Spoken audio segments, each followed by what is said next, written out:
सारा आकाश उत्तरार्ध अध्याय 3। कोई रास्ता नहीं, समस्या का कोई हल नहीं, बस घुलो और घुटो, खंभों से सिर टिकाए रोते रहो और अपने को दिन रात घुन की तरह खाते रहो। क्या कोई ऐसा तरीका नहीं है कि इन सबको एक ही झटके में समाप्त कर डाला जाए? मान लो यूँ तो मैं नाक की सीध में चलता चला जाऊँ। उफ, मेरे दिमाग में क्या क्या बातें आ रही हैं। आज कम से कम मुझे यह तो सोचना चाहिए कि अब मेरे साथ किसी और का भविष्य बांध दिया गया है। अब मैं अकेले कोई निर्णय नहीं ले सकता, कुछ न कुछ तो होगा ही। आखिर ऐसे जल्दी निराश होने की क्या बात है? मन ही मन डर भी लग रहा था कि इतनी देर से लौटने पर घर पर डांट पड़ेगी। देखे इस बीच में वहाँ और क्या क्या हो गया। बेमन से लौटने लगा। एम्प्लॉयमेंट एक्सचेंज की बिल्डिंग पीछे छूटने लगी। कोलाहल धीमा पड़ने लगा। हुआ यूँ कि 2 दिन बाद मैंने डरते डरते भाभी से कहा, भाभी तुम्हारे पास कोई सादी सी धोती होगी? धोती क्या करोगे? मैं जान गया था कि भाभी समझ गई है, लेकिन अनजान बढ़कर पूछ रही हैं। हो तो प्रभा को दे दो, कोई देखे तो क्या कहे, देखने में भी शर्म लगती है। मैंने ज़बरदस्ती आवाज़ को साध कर कहा। भाभी की आंखों में कुटिलता और बात को ताड़ लेने के संतोष की मुस्कुराहट चमक आई। मैंने उनकी मुस्कुराहट के जहर को देखकर अनदेखा कर दिया। वह बोली, मेरे पास तो कसम से लाला जी एक भी नहीं है। विश्वास न हो तो चल के मेरा संदूक देख लो। वे दोनों हाथ से बच्ची झुलाती रहीं।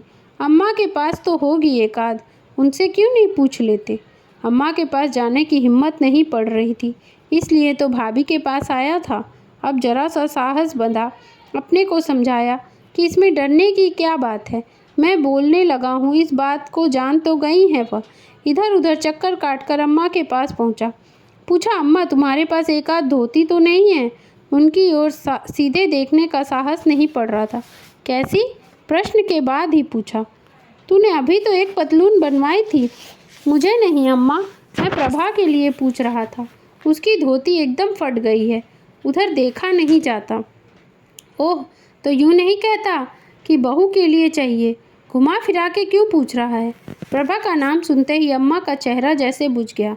बुरा सा मुँह बनाकर तालियों का गुच्छा तकिया के नीचे से निकाला और उसे मेरे सामने फेंकती हुई बोली, ले तेरे सामने घर पड़ा है, दिखे तो निकाल ला। मुझे नहीं दिखाई देता। धोती होती तो मैं अपने आप ही नहीं दे देती। अब के महीने पर रुपए बचे तो मंगा दूंगी, वैसे एक आध तो पास भी होगी। मैं चुप हो गया, क्या जवाब देता। चलते चलते मरियल से स्वर में कहा, उसकी शादी की ही एक आध बची है तो दे दो, कोई देखे तो क्या कहे। इस बार अम्मा एकदम भड़क उठी। शादी का रखा है पत्थर, तू क्या कहीं चला गया था? कौन सा खजाना आया था शादी में? और कितने जन्म हो गए शादी को? उसकी बात याद दिला रहा है। क्यों रे, तब की सब चीज़ें अभी तक रखी ही होंगी। मुन्नी को नहीं दिया कुछ जाते वक्त? यह गई थी तब इसे कुछ नहीं दिया? लगता था अम्मा का क्रोध अपने आप ही बढ़ता चला जा रहा है। वह ज़ोर ज़ोर से कहने लगी, तू अच्छा अपनी बहू से बोलने लगा। अब तो जरा जरा सी बातों पर छाती पर चढ़ कर आएगा। तू ही एक अनोखा बहू वाला है, दूसरी बहू नहीं है। यूँ क्यों नहीं कहता? सिखा पढ़ा के भेजा है। अरे मैं उसकी नस नस जानूँ, वह सीधी नहीं है, बड़ी घुटी रकम है। इतने दिनों स्कूल में और किया ही क्या, यही अपना पराया तो सीखा है। अम्मा का भाषण निर्वात चलता रहा। तभी बाबूजी ने आकर डांटते हुए कहा, क्या बात है, क्यों हल्ला मचा रही हो? कभी तो यह भी सोच लिया करो, बाहर कोई आया गया या मिलने वाला ही बैठा हो, सुनेगा तो क्या कहेगा। एक पल को इस घर में शांति नहीं, हमेशा वही। अम्मा ने उसकी बातें सुने बिना उतने ही जोर से कहा, तुम्हारा लाडला बहू की तरफदारी लेकर आया है, शादी का हिसाब मांग रहा है। कहता है शादी में जो कपड़े आए हैं वे दे दो। बहू को इन कपड़ों में शर्म लगती है। पूछो इससे शादी में कौन से कम खाप के धान आए थे। बाबूजी ने जलती आंखों से मुझे देखा और हिकारत से झिड़क कर बोले, कमाने धमाने को कौड़ी नहीं, बहू की तरफदारी को शेर। शर्म नहीं आती? थू है इस बेहयाई पर। दूसरा भी तो भाई है, बेचारा मरा जा रहा है। यहाँ पढ़ा दिया लिखा दिया, अब दुनिया भर का फैशन करने को दो। यह तो नहीं कि कम से कम अपना खर्चा अलग कर ले, कुछ तो बोझा कम हो। आदमी अपने पास अपने आप को सोच ले। और बिना बात की पूरी भी किए बिना वे वापस बैठक में चले गए। बाबूजी को नाराज़ देखकर या यह संतोष मानकर कि वे कुछ कहना चाहती थी, वह काफ़ी ज़ोरदार तरीके से कहा जा चुका था। अम्मा एकदम चुप हो गई। पिटा हुआ सा मुँह लेकर मैं चुपचाप अपनी कोठरी में चला आया। मैं अम्मा के पास गया ही क्यों, भाभी ज़रूर पहले से जानती होंगी। इन्हें भी किसी दिन समझूंगा। खुद तो कहने की हिम्मत होती नहीं है, उधर उधर भिड़ाती रहती है। तभी न जाने कैसे समय निकालकर प्रभा आ गई। आते ही बोली, वहाँ जाकर यह सब कांड करने को तुमसे किसने कहा था? मुझे धोती साड़ी की ज़रूरत ही नहीं है, मेरे पास संदूक भरा रखा है। इसलिए नहीं पहनती कि अच्छी साड़ी को कब यहाँ घर के कामों में क्यों खराब करूँ? क्या ज़रूरत थी सुबह ही सुबह वहाँ जाकर झगड़ा खड़ा करने की? तुम कहीं कुछ करने लगो तो सब कुछ पहन लूँगी। कड़े से कड़ा जाड़ा जब इन कपड़ों में निकाल दिया तो अब क्या मरी जा रही हूँ? तुमसे नहीं जाता अच्छा देखा जाता तो लो अभी निकाल कर पहने लेती हूँ। मैंने तो कहीं जाने के लिए रख छोड़ी है, लेकिन देवता मैं हाथ जोड़ती हूँ, तुम्हारे पाँव पड़ती हूँ, वहाँ जाकर यह सब झमेला मत करो। तुम तो कह सुनकर अलग हो जाओगे मेरी जान, वे लोग बाद में नोचेंगे। मेरी परेशानी के स्वर में अधीरता से कहा, अच्छा प्रभा इस वक्त चली जाओ, मैं कुछ कहा दूंगा तो तुम नाराज़ हो जाओगी। प्रभा का गला भर आया। मैं कभी नाराज़ हुई हूँ आज तक? तभी किसी ने नीचे से सारा दम लगाकर आवाज़ लगाई, अब कहाँ गायब हो गई बहू? दाल उफन उफन कर चूल्हे में जा रही है, इसे उतार कर ही कसम से बतियाने चली जाती। प्रभा केले की पत्ते की तरह थर्रा उठी और नीचे भाग गई। मैं बैठा बैठा भूनते रहा, कमाओ कमाओ, कुआं खोदो, भाड़ झोंको, लेकिन कमा कमा कर लाओ। काश मुझे कोई गड़ा हुआ खजाना मिल जाता तो मैं इन सबको नाक तक रुपया लाकर ठूंस देता, कहता लो चबाओ। और बचपन की भूली हुई कल्पना फिर सर उठाने लगी। जैसे चलते चलते कहीं अचानक मेरा पैर टकराया है। ईंट पत्थर समझकर मैं पहले तो ध्यान नहीं लेता, लेकिन बाद में अचानक याद आ जाने पर लौट कर देखता हूँ ज़मीन से बाहर निकला किसी ढक्कन का सिरा। जरा सा पाँव से मिट्टी इधर उधर हटाता हूँ तो पाता हूँ कि अरे यह तो पीतल के भारी देग का ढक्कन है, जिसमें गिन्नियाँ या सोने चांदी के गहने भरे पड़े हैं, और अपनी वह तस्वीर भी सामने आ जाती है। जब इधर उधर देखता हूँ तो मैं उसे निकालने के लिए जूझ रहा हूँ या छिप कर बैठा हुआ बेचैनी से रात का इंतजार कर रहा हूँ। साथ ही अपनी इस कल्पना की असंभावना पर हंसी भी आ जाती है। पहली बात तो सड़क बनाने वाले ने ज़मीन को जाने कितना गहरा पहले ही खोद रखा होगा। अरे यह भी माने कि ज़मीन में गड़ा हुआ धन स्थिर नहीं रहता, चलता रहता है, तो पुलिस वाले और बाहर वाले छोड़ेंगे? सारा तो वे ही ले जाएंगे। फिर अपनी इस बेवकूफ़ी पर झुंझलाहट आती, बैठा बैठा क्या बेकार की बातें सोच रहा हूँ। सवाल तो यह है कि इस समय क्या करूँ? मान लो झक मारकर बिना रिजल्ट की राह देखे कहीं नौकरी करने जाऊँ भी तो कहाँ जाऊँ? खैर जो भी हो जैसा भी हो, आज किस्मत आजमानी ही है, यह नहीं चलेगा। कागज़ में दबे मैट्रिक के सर्टिफिकेट को गोल गोल करके मैंने जेब में रखा, दबे पाँव बाहर निकल आया। हस्ब मामूल अम्मा किसी काम को लेकर प्रभा के ऊपर बड़बड़ा रही थी। और कुछ काम तो है नहीं, पूजा करना और बड़बड़ाना। और मुझे निकलते देखकर पीछे से बोली, अब फिर निकल दिए? खाना तो खा जाते, कब तक रखा रहेगा? कल ही भगोना भर दाल फेंकी है, रोज़ रोटियां भंगिन को देनी पड़ती हैं। यह घर है या भटियार खाना, हर वक्त बस एक ही बात। कोई एक पल को शांति से नहीं बैठ सकता। खुद तो यहाँ नहीं सोचता, अगर कुछ कहो तो लड़ाई। प्रभा के लिए धोती मांग ली, ऐसा क्या बुरा कह दिया? अभी आकर प्रभा मुझे डांट बता गई, मुझे बुरा नहीं लगा, लेकिन बाबूजी के शब्द भाले की तरह दिल को चीरते चले गए। एक ही अम्मा है, रोटियां भंगिन को देनी पड़ती हैं, किसी से चैन से खाने दो तभी तो खाएगा। उस दिन किरण ने अपनी सास के प्रति अवज्ञा दिखाई तो मुझे बहुत बुरा लगा। आज लगा उसने बिल्कुल ठीक किया। जब ये ऐसी दुर्गति करती हैं तो अपने आप मन में मैल आएगा। अम्मा के पास साड़ी धोतियाँ सब होगी, लेकिन नहीं, वे अपनी प्यारी बहू के लिए हैं। उनका पति कमाता जो है, सारे दिन बच्ची को लिए घूमना और राज करना। घर भर को एक नौकरानी मिल गई है, सो जानवरों की तरह काम लिए जाओ। न उसके खाने की बात सोचो न पीने की। जब मन हो सो डांट फटकार लो। बेचारी निकम्मे पति की पत्नी जो है, सड़क पर तो आ गया लेकिन खड़ा सोचता रहा। याद ही नहीं आया निकला कहाँ जाने के लिए था। हाँ, इतना ध्यान था जहाँ जा रहा हूँ वहाँ कोई देख न ले। बड़ी देर माथे को उंगली से ठोक ठोक कर याद करता रहा, यह क्या हो गया मेरे दिमाग को। एम्प्लॉयमेंट एक्सचेंज की ऊंची बिल्डिंग में दूर से 2000 आदमियों की भीड़ और मेले जैसा कोलाहल सुनाई दे रहा था। बिल्डिंग की सारी गैलरियां और दरवाजे भरे हुए थे। आसपास का सारा कंपाउंड आदमियों से ठुसा था। लोग मेहंदी, लोन, क्यारियों सब पर चढ़ रहे थे। बाहर की बाउंड्री वाली दीवार पर पंजों के बल दोहरी लाइन लगाए खड़े थे, एक दूसरे के कंधों का सहारा लिए भीतर झांकने की कोशिश कर रहे थे। सबकी निगाहें इमारत की तरफ थी। देखते ही अंदाजा होता था यहाँ कोई बड़ा नेता आया होगा, इस विषय पर भाषण दे रहा होगा कि देश की हालत किस तरह दिन दिन सुधरती चली जा रही है। यहाँ कितने बांध बने हैं, यहाँ कितनी नई फैक्ट्रियाँ चालू हुई हैं, भारत का स्थान विश्व में कितना महत्वपूर्ण होता जा रहा है। फिर सोचा कहीं यहाँ कोई दुर्घटना तो नहीं हो गई, आग लग गई हो या किसी का खून कर दिया हो। लेकिन चौराहे वाले सिपाही शांत और निर्विघ्न भाव से ट्रैफिक को हाथ दे रहा था। भीड़ में गहरे न जा सकने के कारण साइकिल वाले लोग साइकिलों से टिके सड़क पर खड़े खड़े भीतर के समाचार जानने की कोशिश कर रहे थे।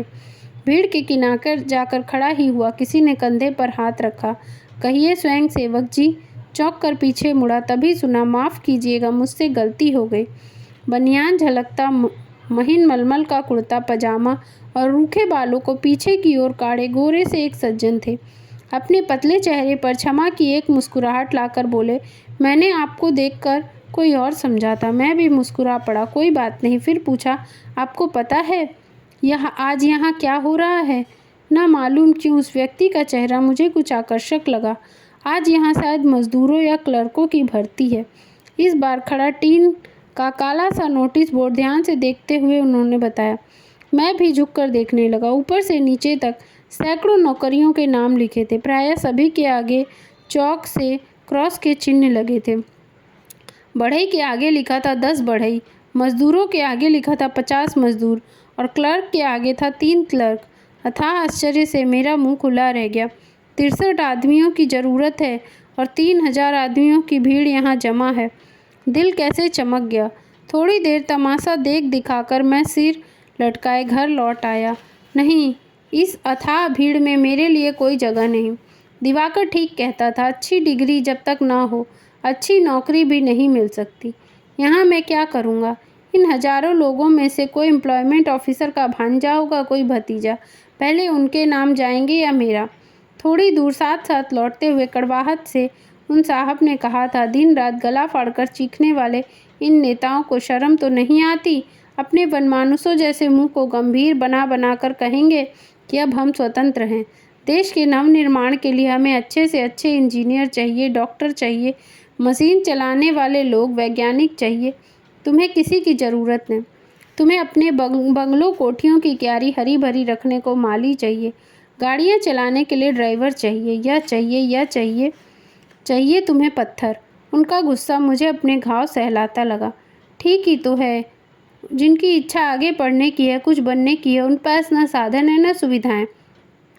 और तुम्हें जादू के जोर से बने हुए डॉक्टर और इंजीनियर, वैज्ञानिकों और टेक्नीशियनों सभी की ज़रूरत है। संसार में महान और अकेला बनने के कैसे कैसे मधुर सपने मैंने देखे थे। मैं लौटते हुए सोचने लगा। रात भर अपनी नींद और खून से मैंने उन सपनों को सींचा था कि मैं यह बनूंगा, मैं वह बनूंगा। दयानंद से लेकर शिवाजी, रविन्द्रनाथ गांधी और जवाहरलाल नेहरू तक कौन मेरा आदर्श नहीं रहा। किन किन के अनुसार अपने जीवन को ढालने की मैंने कोशिश नहीं की। किन किन की जीवन कथाओं ने मेरे तन मन में रोमांच और ज्वार नहीं उठा दिए। बाधाओं को रबड़ के गुब्बारों की तरह इधर उधर फेंक देने से कैसे कैसे जोश मेरे भीतर बुदबुदाया करते थे। शादी होने तक किस तरह मैं अपने सपनों के पालनों पर झूलता रहा। प्रभा से न बोलकर अपने को कितना प्रसन्न अनुभव करता था, जैसे मेरे मार्ग का कांटा खुद ही हट गया हो। प्रारब्ध ने महान बनने का रास्ता खुद ही मेरे सामने खोल दिया हो। अब बस महान बन जाने में देर ही कितनी रह गई है। कितनी बेवकूफ़ी और मूर्खता की बातें थी वे सभी, कितनी काल्पनिक और निराधार। और मैं था कि अपनी वास्तविकता को भूलकर उन्हें ही सच समझा करता था। और उसमें भी बड़े मजाक की बात यह है कि उन्होंने सिगरेट वाले हाथ को झटक कर कहा था, सफलता प्राप्त करने और महान बनने के नुस्खे स्कूलों और कॉलेजों में हम लोगों के कच्चे दिमाग में इस तरह भर दिए जाते हैं, मानो उस तरह का पाठ पढ़ने के बाद लड़का पहले यह काम करे कि जाकर जवाहरलाल नेहरू बन जाए, फिर बाद में नहाए खाए। 50 और 100 रुपये लेकर मास्टरी करने वाले गोबर गणेश को यह नहीं सूझता कि यही पाठ वह भी पढ़ा करता था। महान बनते बनते इस स्कूल में हेडमास्टर की लताड़ खाने आ मेरा ये लोग भूल जाते हैं कि वे बड़े आदमियों के बेटे हैं। उन्हें खाने रहने की चिंता नहीं, अपने आप बड़े आदमी बनते और फिर उनके मुड़ने की जगह आ गई। माफ़ कीजिए अगर कोई बात गलत कह दी हो, कह कर चले गए। उनकी बातों पर आश्चर्य करने के साथ साथ मुझे यह भी लगा कि कहीं देखा है इन्हें, याद नहीं आ रहा। नहीं, कोई बात नहीं, मैंने ऊपर से जवाब दिया। अच्छे बात की सच्चाई दिल को चीरती चली जा रही है। नहीं नहीं, मेरे लिए कोई भविष्य नहीं, कोई जगह नहीं। गुस्से में आकर जेब में तय किए हुए मैट्रिक के सर्टिफिकेट को खूब मरोड़ता मसलता रहा। जाने कब तक व्यर्थ ही भटकता रहा। यह बात निरंतर दीवार में टकराती रही, मुझे कुछ करना है, कुछ करना है। अपने लिए नहीं तो प्रभा के लिए। लेकिन घंटों पर पड़ती चोट की तरह यह बात भी घनघनाती रही कि कहीं कुछ नहीं है, कोई अपना नहीं है। दोपहर बाद जब घर पहुंचा तो डाकिये से कुछ लेकर अमर घर के भीतर जा रहा था। पूछा, किसी की चिट्ठी है अमर? अमर इस तरह चौंधा जैसे सिटपटा गया हो। हकला कर बोला, छोटी भाभी की है। लाओ मुझे दो। हाथ बढ़ाकर पत्र मैंने उसके हाथ से लिया। मुहर देखा, प्रभा के घर की नहीं थी, साफ नहीं आई थी। गौर से देखने पर जोधपुर की लगती थी। आश्चर्य हुआ, जोधपुर से पत्र किसने डाला है? लेकिन खोलने की जरा भी इच्छा नहीं। जानता हूँ मेरी जानकारी में प्रभा के न जाने कितने पत्र खोले गए थे। अमर के रुख से यह भी जान गया कि पत्र आज रात को भली प्रकार सेंसर करेंगे। यदि आवश्यकता समझी जाती तो कल दिया जाता। पत्र लेकर मैं भीतर गया। प्रभा एक कोने में बैठी बैठी आटा छान रही थी। मैं इस बात को देखते देखते ऊब चुका था कि जब देखो तब या तो वह रसोई के काम में लगी रहती है या रसोई संबंधी ही किसी काम में उलझी रहती है। आखिर कितना समय है, चौके का की चुकाने में नहीं जाता। इस समय तो ऐसा मन हुआ कि दोनों बाहें पकड़कर उसे उठा दूं और कहूं, चलो बहुत हुआ, बाकी काम कोई और कर लेगा। लेकिन यह कोई और कौन होगा? पपड़ाते होठों और सूखे गले से धीरे से जाकर कहा, यह तुम्हारा पत्र पाया है प्रभा? कहाँ से? वह एकदम हुलस पड़ी। मेरे हाथ से खत लेकर कोना पकड़े हुए पता पढ़ा और उमक कर बोली, जोधपुर से आया है, रमा का होगा, बहुत दिन से आया। मैंने भी उसे लिख रखा था, लिफाफा नहीं था कि उसे डालती। फिर सहसा मेरे चेहरे को देखा तो बात अधूरी छोड़ दी। तबीयत तो ठीक है ना? क्यों, मेरी तबीयत को क्या हुआ? मैं चलते चलते बोला, पहले इसे पढ़ लो, आटा पीछे छान लेना। पत्र मेरी ओर बढ़ाते हुए बोली, ए सुनो, इसे जरा मेरे संदूक में रख दो, रात को पढ़ूंगी। यह लो ताली। पल्ले से बंधी कमर में घुसी ताली को खींचती वह बोली, अभी तो सारा काम करना है, खाना तो अभी बना भी नहीं है। तभी उसे याद आ गया हो, इस तरह बोली, और क्यों, आज जनाब ने खाना क्यों नहीं खाया? हम अभी तक भूखे बैठे हैं। मैंने बहुत ही अधिक नरम स्वर में कहा, भूख नहीं थी प्रभा, खा लिया था, बड़ा खा लिया था। उसने विद्रूप से दोहराया, जैसा तुमने खा लिया था कि मैं खूब जानती हूँ। कम से कम यह तो सोच लेना चाहिए कि जरा सा गुस्से के मारे हम तो नहीं खा रहे, दूसरा आदमी भी भूखा बैठा होगा। तो तुमने सचमुच अभी तक नहीं खाया? मैंने एकदम पूछा। लगा असफलता की सारी थकान और मन की सारी बुझन अपने आप पिघल गई। आंखों में नमी घुल आई। आपको क्या है, आपका तो जब घूमने से फुर्सत मिले तो पूछ लीजिए। वह नाराज होकर आटा छानने लगी। मन पुलकने लगा, हजारों प्रश्न मन में घुमड़ने लगे। जब मैं तुमसे नहीं बोलता था तब भी इस तरह भूखी रहती थी क्या? गला साफ करके इतना ही कहा, लाओ अब दे दो। सुबह अपने कहे हुए शब्दों पर खुद ही गुस्सा आने लगा। अब बासी खाओगे? वह जल्दी मचाती हुई सी बोली, अभी आधा घंटा में ताज़ा बनाए देती हूँ। और देखो मेरे संदूक में ज़्यादा उलट पुलट मत करना। मैं ऊपर आ गया। कोठरी में उसका संदूक एक ओर रखा था। खोला और लापरवाही से पत्र डाल दिया। फिर उसकी बात का ध्यान हुआ। मन को रोकते रोकते इच्छा जोर मारने लगी। देखूँ तो सही संदूक में रखा क्या क्या। देखा, रेशमी और सूती 4-5 साड़ियाँ, ब्लाउज और कागज़ के तथा दूसरे डिब्बियों में जाने क्या क्या रखा था। कपड़े सचमुच अच्छे किस्म के थे और घर का ऐसा काम करते रोज़मर्रा के पहनने के लायक नहीं थे। सबसे अधिक जिस चीज़ ने मेरा ध्यान खींचा वे थी 2-3 पुस्तकें। माया की यही प्रति अभी भी रखी थी। पुस्तकें उससे किसी संबंधी ने दी थी। महान महिलाओं के जीवन चरित्र पर एक ही पुस्तक और गांधी की आत्मकथा, एक नवयुवतियों को जानने के लायक बातों पर कोई किताब और प्रेमचंद की रंगभूमि। सब पर भेंट के साथ साथ उसे अपने अपने हाथों से एक कोने में लिखा था प्रभा। रंगभूमि के पन्नों में झांकते कागज का एक सिरा दिखाई दे रहा था। खींचकर बाहर निकाला तो देखा किसी का पत्र है। सबसे पहले नीचे भेजने वाले का नाम पढ़ा तो चौंक गया। वहाँ प्रभा का ही नाम था। प्रभा का पत्र वहाँ क्यों रखा है? कागज खोलकर अच्छी तरह देखा। अक्षरों की बनावट सुस्पष्ट थी, लेकिन पत्र बड़ी जल्दी में लिखा गया था। वर्ष भर में पहली बार मैं अपनी पत्नी के हाथ की लिखाई पढ़ रहा था, वह भी उस पत्र को जो किसी और के नाम था। गर्व भी महसूस हुआ कि मेरी पत्नी की लिखाई सैकड़ों से अच्छी है। कहीं चोरी पकड़ी न जाए, इसलिए जल्दी जल्दी पत्र पढ़ने लगा। और वह पत्र जाने कब तक अक्षर अक्षर मेरे मन में गूंजता रहा।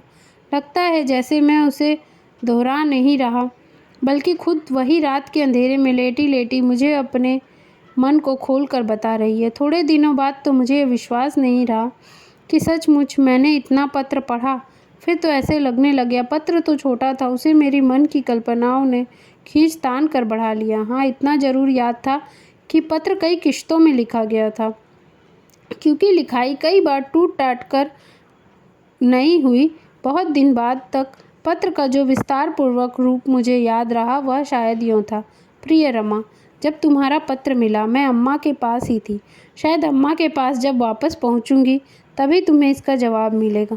तुम मेरी व्यस्तता को बहाना समझोगी, लेकिन तुम्हें कैसे समझाऊं कि आजकल दम मारने की फुर्सत नहीं पा रही हूँ। रोज़ सुबह शाम पर टालती रहती हूँ, लेकिन समय नहीं मिल पाता। कसम से कहती हूँ, सुबह से शाम तक का कार्यक्रम गिना दूँ। मैं जानती हूँ तुम खूब रूठी रही होगी, खूब बुरा मान रही होगी, सोच भी रही होगी कि जैसे नाराज़ होकर स्कूल के पीछे वाले अनार के पेड़ के पास मुंह फुलाकर बैठ जाती थी और मैं मनाने चली जाती थी, उसी तरह अब भी मनाने आ जाऊंगी। लेकिन मैं कैसे बताऊं तुम्हें रमा मेरी कि मैं नहीं आ सकती, नहीं आ सकती। चाहूँ तब भी नहीं आ सकती। काश तुम ही आकर स्कूल की सबसे कटखनी और शेरनी लड़की को देख लेती। तुम ही तो मुझे सर्कस में नौकरी करने को कहा करती थी।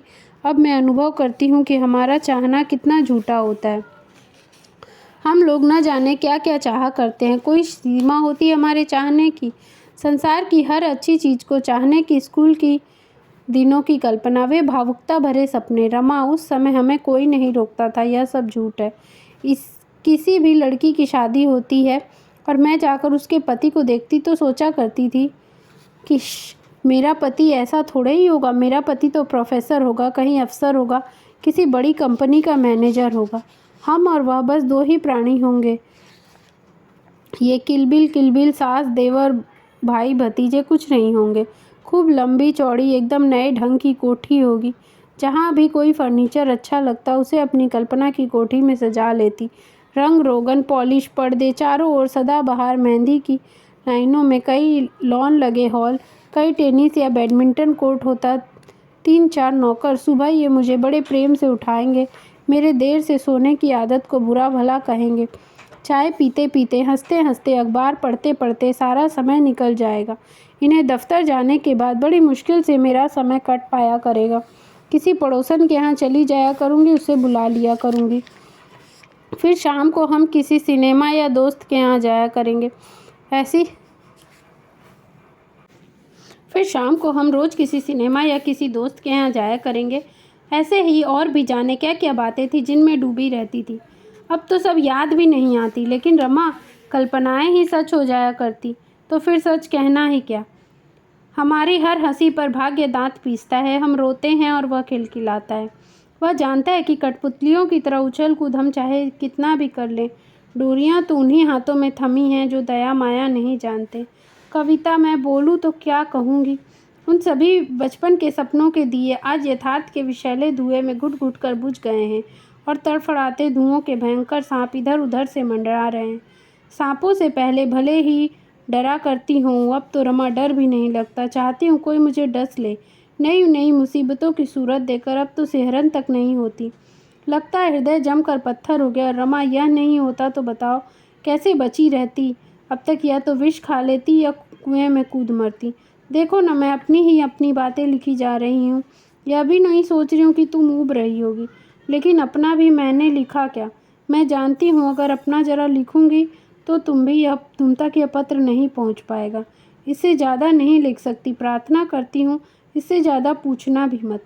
तुमसे मिलने को, तुमसे मिलकर रोने को, तुम्हारी गोद में लेटकर अपने दिल की बातें कह डालने को कितनी कितनी तबीयत करती हूँ, कैसे बताऊँ। देखें अब ईश्वर कब मिलाता है। सदैव तुम्हारी ही प्रभा। पत्र समाप्त हो गया। उसे कितनी देर हाथ में लिए खड़ा रहा मुझे नहीं मालूम। पता तब लगा जब अचानक हाथ की पकड़ ढीली हो जाने से वह नीचे गिर गया।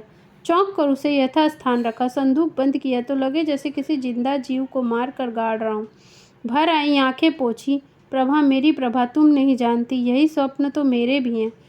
यही सब तो मैं भी सोचा करता था। अगर अपने होने वाले पति के बारे में तुम इस तरह की कल्पना किया करती थी तो क्या मैं रातों रात जागकर अपनी नींदें खराब नहीं की। अपने भविष्य को कैसे बनाऊंगा। तुम्हारे सपने घुट घुट कर मर गए तो मेरा भविष्य भी क्या गिर कर चकनाचूर नहीं हो गया। लेकिन मैं किसे कोसूं। तुम तो रमा को लिख दोगी, भाग्य को कोसोगी और भीतर ही भीतर गुलोगी, चुप रहोगी। लेकिन मैं तो यही करूँगा तो कैसे होगा। मगर फिर भी न जाने क्यों डर लगता रहा। मेरी आत्मा पर एक हत्या का पाप लदा है। कातर की तरह पंजे गड़ाए कुछ चिपका है। चौखट के सहारे खड़ा खड़ा बड़ी देर अपनी माथा किवाड़ों पर ठोकता रहा। धीरे धीरे सामने ऊंचे ऊंचे मकानों के पीछे सूरज का बड़ा सा गोला उतरते जा रहा था। शहर का कोलाहल खूब बढ़ रहा था। 2-4 पतंगियां आसमान में मंडरा रही थी। कौवे लाइन बनाकर सूरज की ओर चले जा रहे थे। उस रात मैंने प्रभा से पूछा, अच्छा प्रभा, तुम बताओ, तुम क्या चाहती हो। ईमानदारी से बताना, मुझे बहकाने की कोशिश न करना। मैं आगे भी पढ़ूं या नौकरी कर लूं। मुझे उस अनजान व्यक्ति का स्मरण हुआ है। प्रभा ने गहरी सांस ली। मैं जो कुछ चाहती हूँ वह सब कैसे हो सकता है। अपनी स्थिति भी तो देखनी है। लेकिन मेरे मन से पूछो तो मैं चाहती हूँ तुम खूब से पढ़ो, कम से कम MA तो कर लो। फिर मैंने उत्सुकता से अगले विचार जानने को कहा। शायद वो पत्र की भाषा दोहराए। फिर क्या, तब कहीं प्रोफेसर हो जाना और अच्छी सी नौकरी कर लेना। तब तक घर का क्या होगा। तुम्हें विश्वास है MA पास करने तक इस चकचक में मैं जिंदा बचा रहूँगा। लेकिन अभी भी तुम्हें ऐसी कौन सी नौकरी मिल जानी है। घर वालों के दलिद्र दूर कर दो। प्रभा बोली। उसका मुंह झंझला आया। और मुझे तो दोष मत देना। जो तुम्हारे जी में आए सो करो। दोष देने की बात नहीं प्रभा। मैं क्या खुद नहीं जानता कि बिना डिग्री अच्छी नौकरी पाना कितना मुश्किल है। MA तो मुझे किसी न किसी हालत में करनी ही है, चाहे नौकरी के साथ कुछ और क्यों न करना पड़े। हाँ, थोड़ा कष्ट जरूर होगा, हम लोगों को सहन करना पड़ेगा। कष्ट को अब और कौन से गलीचों पर पड़े पड़े सुख भोग रहे हैं। तमक कर उसने कहा, थोड़ा और सही। सच प्रभा, मैं सब कर लूँगा, तुम मुझे हिम्मत बंधाती रहो। मैं दुनिया के सब काम कर लूँगा। दुनिया में बड़ा अकेला रहा हूँ, बड़ा निराशावादी रहा हूँ। कभी किसी ने प्रोत्साहन और प्यार का एक शब्द नहीं बोला। अगर तुम मेरी शक्ति और प्रेरणा बन सको तो मैं अपने और तुम्हारे सब सपने साकार कर दूंगा। भावुकता के आदेश से मेरी आंखों में आंसू भर है। मैंने तो कभी नहीं सोचा था कि तुम्हारी पैरों की बेड़ी बनकर आऊँगी। जब भी तुम पाओ मैं तुम्हारे पीछे घसीट रही हूँ। निर्मम होकर रास्ते की बाधा की तरह मुझे छोड़कर अपने को अलग कर लेना। मेरी चीख पुकार पर ध्यान देना। बाहर से झांकती चांदनी में उसके गालों पर आंसुओं की धारियाँ चमकने लगी। मैंने अब जरा उससे व्यवहारिक होकर कहा, तो प्रभा, हमारा सबसे पहला निश्चय यही है कि इस घर से हम कोई चीज़ नहीं लेंगे, कोई भी चीज़। कल मैं और भी जोर से नौकरी की तलाश करूँगा। धोती मांगी थी तो आज अम्मा जी और बाबू जी की बातें सुनी। छोड़ो, वे बेचारे भी क्या करें। प्रभा ने बात टाल दी। वाह, करे कैसे नहीं, भाभी के लिए कैसे निकल जाती है। मुझे गुस्सा आ गया। इसलिए तो न भाभी के पति के बल पर सारा घर चलता है, लेकिन इस बात की तो साफ नहीं कहते। सारे बेटों के प्रति समान भाव की बात फिर क्यों की जाती है। खैर जी, हमें तो अब कुछ भी लेना ही नहीं है। लेने को अब कौन सा मिल जाता है, मांगने पर तो मिलता नहीं है। वैसे तो सच कहूँ प्रभा, आज मैं बहुत ही निराश हो गया था। अगर तू नहीं होती तो पता नहीं घर आता भी या नहीं। आवेश में मैंने कहा। उसके सारे शरीर को बाहों में भींच लिया। मुग्ध मयूरी से उसके खुले नयनों के आकाश से विभोर खुमारी के बादल घिराए और फिर मेरी थकान और निराशाएं प्यार को शीतल फुहारों में हुलसने लगी।